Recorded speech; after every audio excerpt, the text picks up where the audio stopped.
This week on Arizona Illustrated, Flight of the Raven. You can fly to new locations and acquire data on Mars. You can answer questions that would never have been possible on the ground before. Angel's Creek. This is the circulatory system of the borderlands.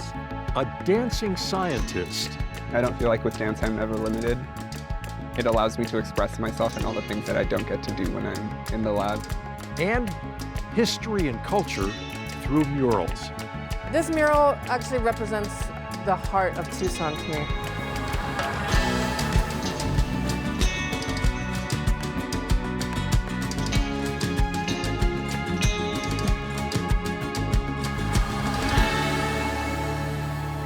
Welcome to Arizona Illustrated. I'm Tom McNamara. This week we're filming in Barrio Viejo, south of downtown Tucson. Known for its brightly colored 19th century adobe homes, this area was once home to some of the city's most prominent families. But many of the homes fell into disrepair. And in 1971, the construction of the Tucson Convention Center led to the leveling of some 80 acres of homes. Well, today, this property is again in demand, and some call it revitalization, others call it gentrification. Either way, Barrio Viejo remains a southern Arizona gem. And as always, the AZPM crew and I continue to practice social distancing and wearing masks when appropriate, as the coronavirus remains a threat in Arizona. While week-to-week numbers declined, Arizona reported pandemic totals of over 800,000 confirmed cases and more than 15,000 deaths. A settling down of a post-holiday surge, continued adherence to preventative measures, and increased vaccinations are cited for the weekly decline. Vaccinations continue to increase. However, lack of supply and delays of shipments due to weather slowed efforts, just as the state's new 24-hour, 7-day-a-week clinic geared up at the U of A. For information regarding vaccinations, visit azdhs.gov. February has been a busy month on Mars, as it's being visited by 3 missions from 3 different countries. Both the Hope craft, launched by the United Arab Emirates, and China's Tianwen-1 recently entered Mars orbit. And the U.S.'s Mars 2020 craft, with its innovative cargo of the first made-for-Mars helicopter, touched down on the red planet just last week. The University of Arizona is no stranger to the red planet, having led NASA's Phoenix Mars mission launched in 2007. That legacy continues. Recently, NASA awarded a $3 million grant to a UArizona-led project to develop a drone to help explore previously inaccessible regions on Mars. Technology that a team of scientists and engineers is now testing in Iceland.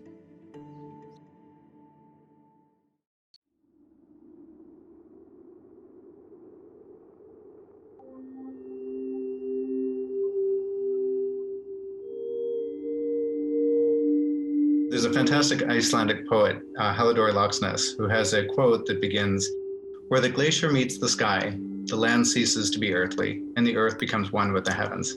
And this description of this sort of melting and merger between the earth and the heavens is really an experience that you have when you're in Iceland. And when you're walking over the highlands and there are no houses, there are no sounds other than the wind racing over these otherwise barren landscapes, that on one hand it can seem bleak, but it actually encourages the imagination to be able to dream and to design and to be able to think about things in a different way.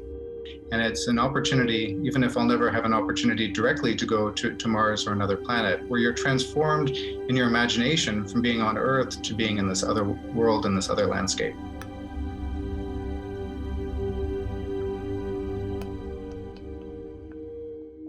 My name is Christopher Hamilton. I'm an associate professor at the University of Arizona's Lunar and Planetary Laboratory, and I'm the principal investigator of the Raven project.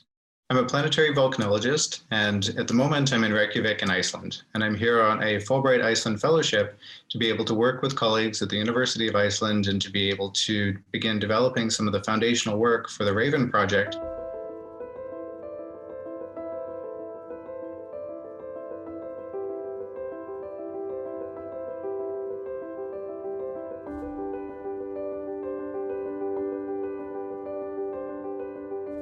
what we're interested in the context of Raven is to be able to start testing new technologies and new environments where we could use a drone, in particular to access these previously very difficult and in fact probably impossible to explore on the ground environments.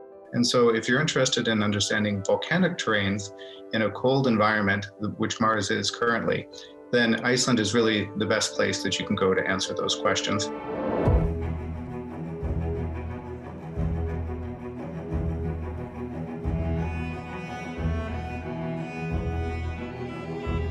Large eruptions are really the key to being able to understand the volcanic history of Mars. In Iceland, just a few years ago, there was a new eruption in the highlands called Holuhraun. And the moment I saw it, I knew that this was going to be a really important event and a very useful and valuable analog for Mars.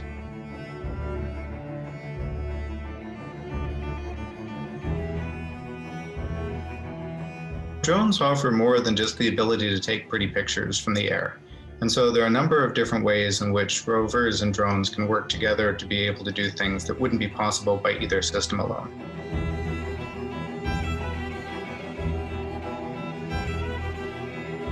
So one of the really exciting things that our Raven project will have is the Raven Claw. And so this will be a sample acquisition device, and we're going to try a few different designs, scoops, and also different types of drills that will let us use the drone to fly to a new location, acquire a sample, and bring it back to the rover, and then let the rover's scientific laboratory perform the types of sophisticated measurements that we need to be able to answer the really tough questions for Mars.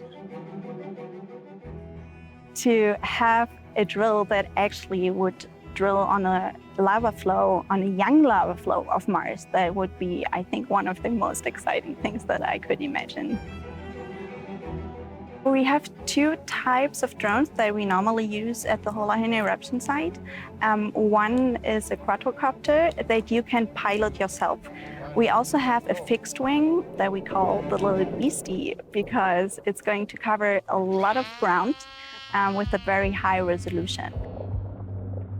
We also want to test out what you could do with different types of cameras. So we'll be able to consider different wavelengths through hyperspectral cameras, thermal remote sensing cameras, and we'll also be able to use different types of instruments like lasers or LiDAR to be able to develop topography.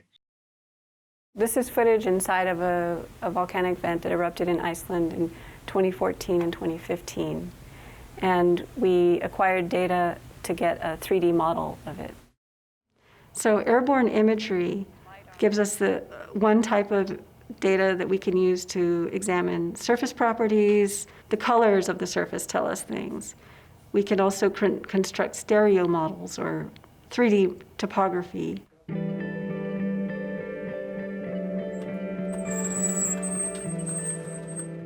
Raven includes quite a few opportunities for students, and one of the really exciting ones is that we'll have a number of students actually developing from beginning to end a science operations plan that they just wouldn't be able to do with a regular Mars mission.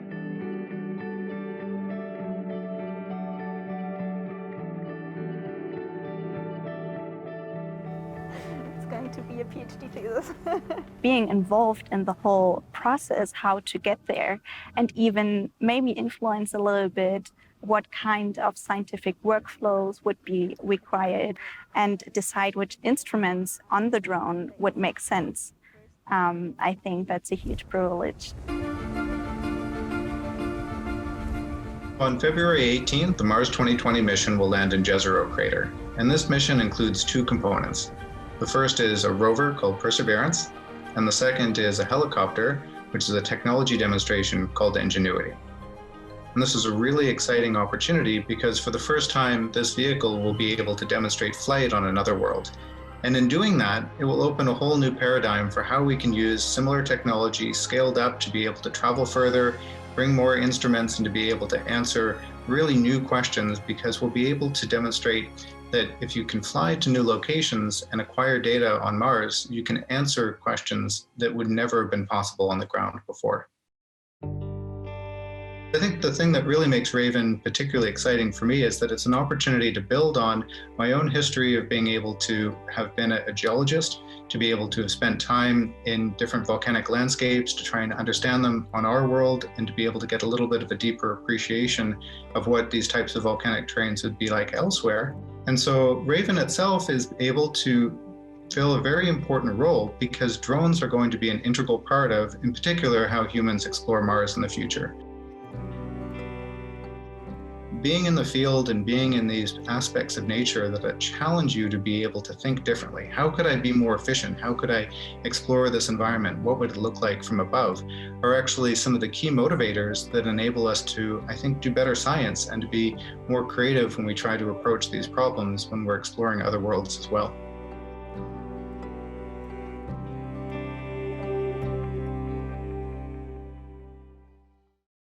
For more on the Rover Aerial Vehicle Exploration Network, or RAVEN, visit UArizona's Lunar and Planetary Laboratory website at raven.lpl.arizona.edu. The Cienega Creek Natural Preserve is located just 25 miles from Tucson. However, once you walk along its perennial stream and you're surrounded by its lush riparian vegetation, you're transported to a place that Tucson environmentalist and wilderness educator Angel Breault calls the circulatory system of the borderlands.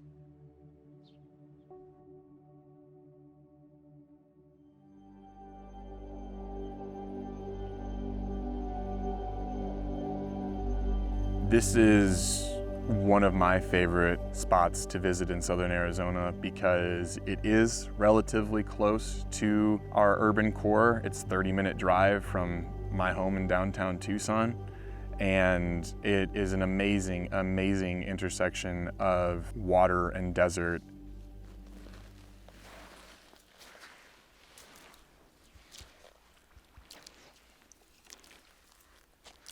Water is life, and this is the circulatory system of the borderlands. This particular vein is Cienega Creek. It's one of our few naturally remaining riparian corridors.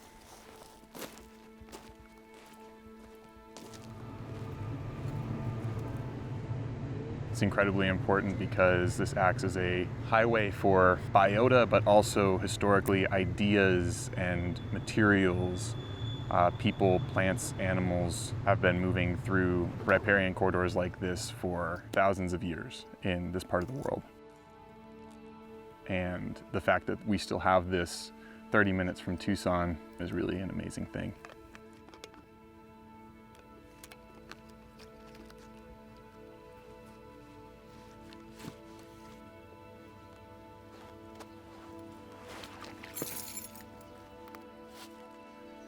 It's important to experience and protect places like this because they are windows into our past and our potential future. And you're in this experience where you're reminded of the fact that your home is just nearby, but also that this is your home.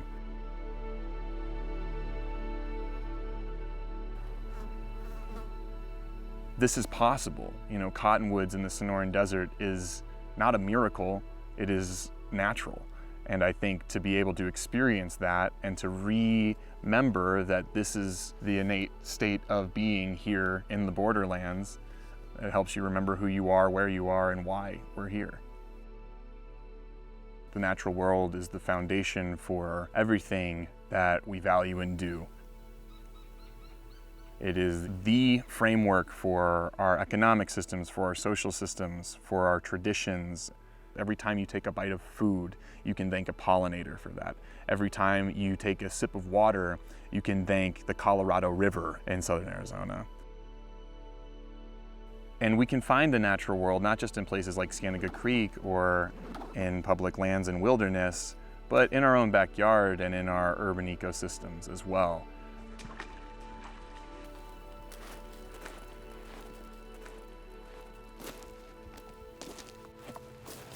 This is our lifeblood. This is literally flowing through you and through this land. And I think that visiting places like this is really, really important and crucial to understanding who you are. And yeah, get out here or get out to the natural world wherever you can and enjoy it. Jesus Solis lives between many worlds: immigrant, first-generation college student, LGBTQ community member, writer, and mental health advocate. When he found out that he and his family had been exposed to lead, he grappled with translating complex scientific information to them. And that sparked a desire to make science accessible to all people, a spark matched only by another passion of his, dance. This film was released in late 2019 and won a 2020 Rocky Mountain Emmy. It's a production of Landmark Stories, a part of the University of Arizona's College of Agriculture and Life Sciences.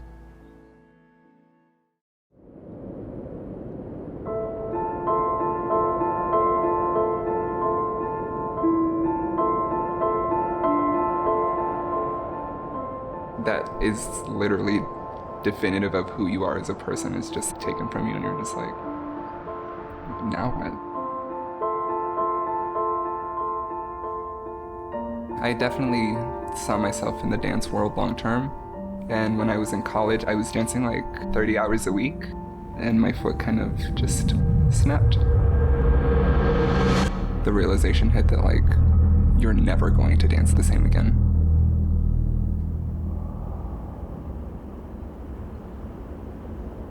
I've always struggled with my own stuff, so it like sent me somewhere that I was just like, wow, I really don't like this place.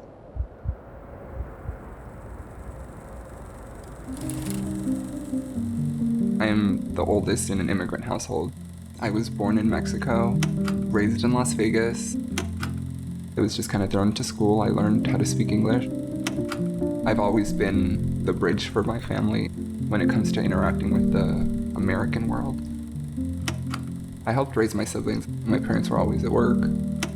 I didn't have the luxury of being like, oh, I don't want to do this. I just had to do it.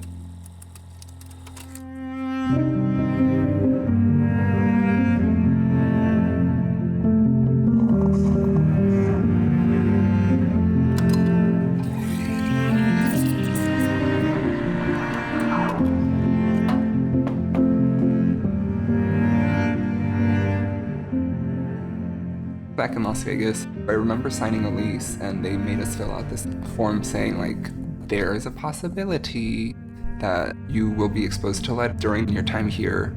Either deal with it or don't. And it was very difficult to communicate that to my Spanish-speaking parents. That was just information I didn't want to give to them, but I had to give to them. Nobody should be okay with this just because we need a place to live.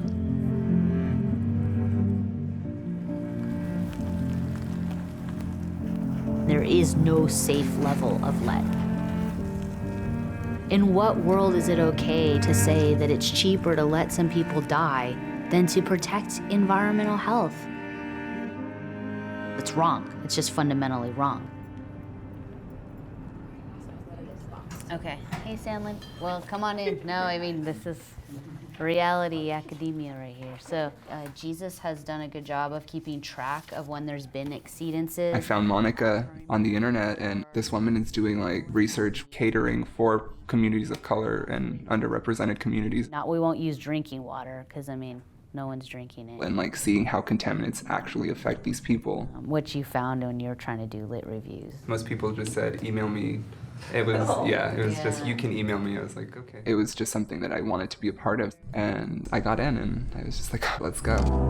Tell that girl she really poppin' though. Stacking bands, making plans, yeah, she unstoppable. The people that suffer the hardest from environmental issues are usually people of color. The type of work that Project Harvest does brings it to the forefront. How are you doing? I'm good, how are you? Fine. How was your drive? It was all right. Ready for this sampling? Yeah. Let's do it.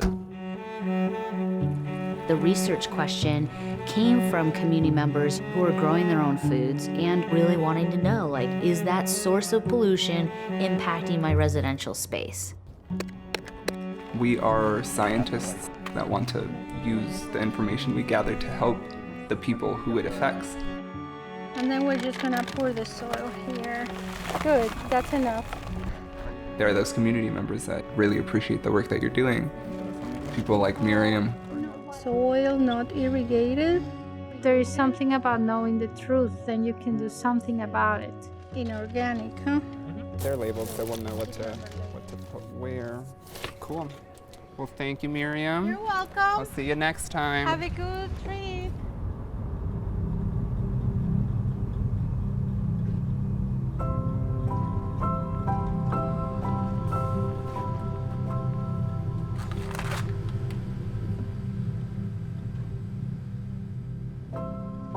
I had my depressive episodes since I was like 16.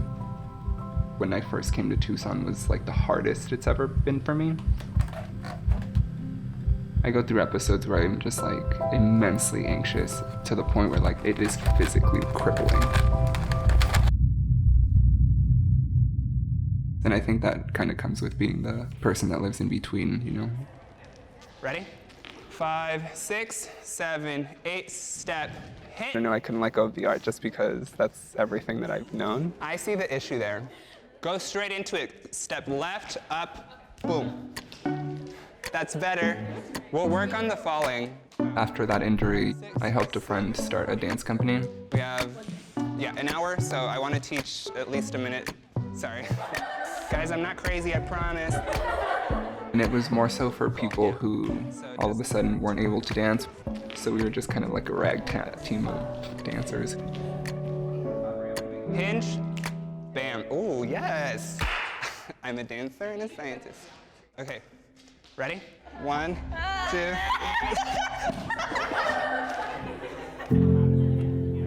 You can even fall out of the turn, like. I don't feel like with dance I'm ever limited. It allows me to express myself and all the things that I don't get to do when I'm in the lab. Everyone has such a unique story and such a unique set of skills that they bring to the table. And I just wanted to thank the team, to my committee. Thank you all for being here. Today I'm going to be presenting on... If I hadn't found science and told myself, okay, well, grad school is your next step, I probably wouldn't know a lot of the things I know now. In communities that neighbor toxic release. There's so many different environmental issues going on. For the full and partial body contact standards. Then the people, again, that are being affected the most are the people like me. Led. You'll see that again, Hayden Winkleman. I want to be able to eventually develop some form of environmental nonprofit that could help to combat that. Standard.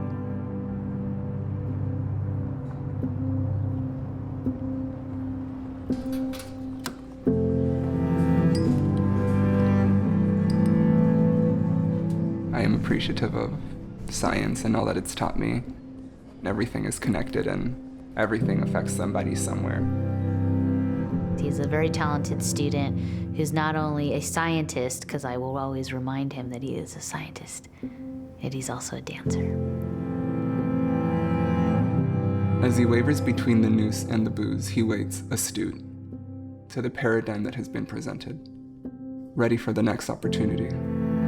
It's gotten him far. Will it get him far in the opposite direction? He knows the answer. As he pivots, he sees the sunrise.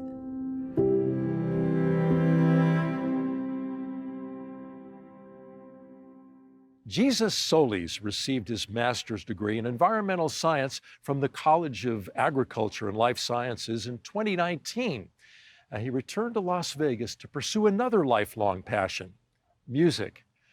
Now, to watch more films from the UA's Landmark Stories, visit landmarkstories.arizona.edu.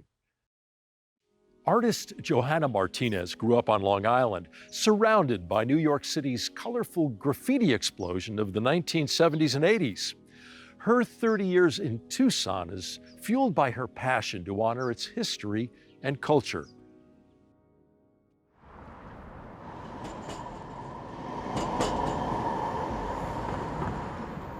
It's a mural done by a guy named Miles McGregor, and he goes by El Mac. The technique is absolutely amazing. I don't think there's anyone in the world that I've seen uses Mac's technique. It's single color, black and on white. I don't know exactly how he does it, but if you really look at it, it's a series of like circles that are layered to make the lines. There's no mistakes. Although he's not a Tucson artist, I feel honored to have his work in Tucson because I know he's worldwide very prolific. I'm Johanna Martinez, and I'm a muralist, artist, designer, Jill of all trades. here in Tucson, Arizona. I've been here probably 30 years now. You can see my murals on the Buffet Bar. It's more of a sign than a mural, but the old La Fortuna Bakery. At Rubio and 20th Street, there's a donkey mural. At Oasis on South 12th, Raspados place. The old Jerry's Lijo Market on 17th and Meyer. I like to tell the stories of the neighborhoods that I work in and I represent. This is especially dear to my heart. I've known Salvador Duran for probably 20 years. I met him when he first came to Tucson. He's a very prolific painter and musician. Painted these beautiful murals along the alley here, which not everyone gets to see. This mural actually represents the heart of Tucson to me. You just feel his work, you feel his spirit, you feel Tucson, you feel what's going on in this building. And to me, he's probably my favorite artist in Tucson. It's a pretty big statement, but it's really true, yeah. This mural comforts me. It was probably one of the first murals that I stopped and recognized and noticed. It represents the pacifists. Leo Tolstoy, Mahatma Gandhi, Cesar Chavez, and Tonan, a goddess. So it's like based on human rights and activism. And it also is in this park called Cesar Chavez Park. It's just a tiny little triangle. It's just this very small corner of Tucson, but it's in the crux of all these different neighborhoods and all these different cultures and socioeconomic realities. Personally, how I read it, it's very Tucson.